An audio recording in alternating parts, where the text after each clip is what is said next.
Welcome back to another Roaster's Notes.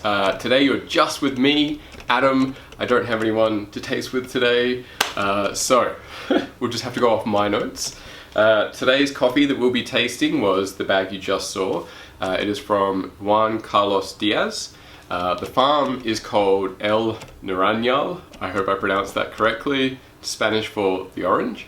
And Juan produced this coffee with his father on the farm. And this coffee is from Colombia.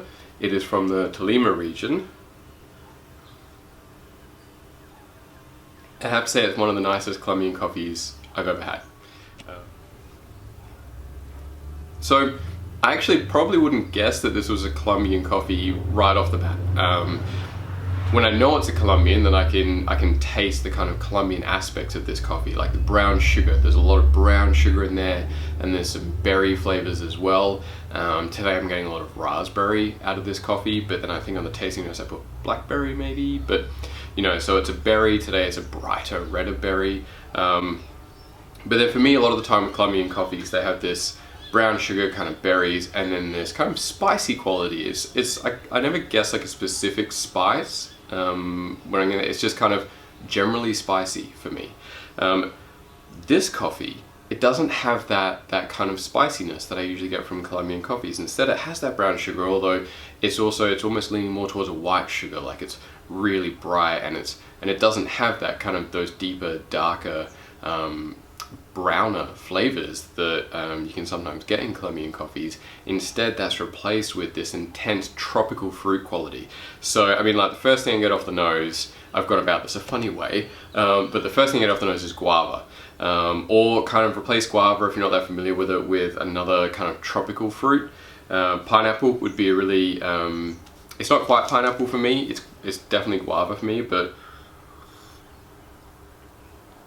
yeah, I mean, it's delicious. I could see for a lot of people that would be pineapple. And so, you know, instead of having the spice kind of going along with those berries and the brown sugar, you've got this intense tropical fruit characteristic. Now, it's not funky. It's not one of these like heavily fermented, winey kind of coffees. It still very much tastes like a washed coffee. And actually, now, I only just discovered that El Naranjal means orange, and now it tastes like oranges to me. So that's the power of suggestion. So it's got these, I'm gonna say orangey kind of flavors. Guava to me is like pineapple. You know, we're talking yellows and oranges. Quality, really clean, really vibrant, juicy. Honestly, it tastes like drinking fruit juice. It tastes like drinking pineapple juice, or like tropical fruit juice. It's really delicious. Now, they did do something interesting with the fermentation. Nothing crazy, but so this is a wash process coffee, but before pulping the coffee, what they did was leave the coffee, the seeds, the coffee beans, which are seeds of the coffee cherry, in the cherries themselves for 24 hours before pulping the coffee. It was then, after pulping, fermented for 36 hours in bags, and then another 12 hours in tanks. So that sounds really complex, but I mean, a lot of that is like a production schedule kind of thing on the farm. There's no inoculation with this. It wasn't a naturally processed coffee or a carbonic maceration coffee or anything like that. This is a relatively small change to a very traditional practice. I think instead what this coffee does is highlight meticulous attention to detail and what that can accomplish in a coffee.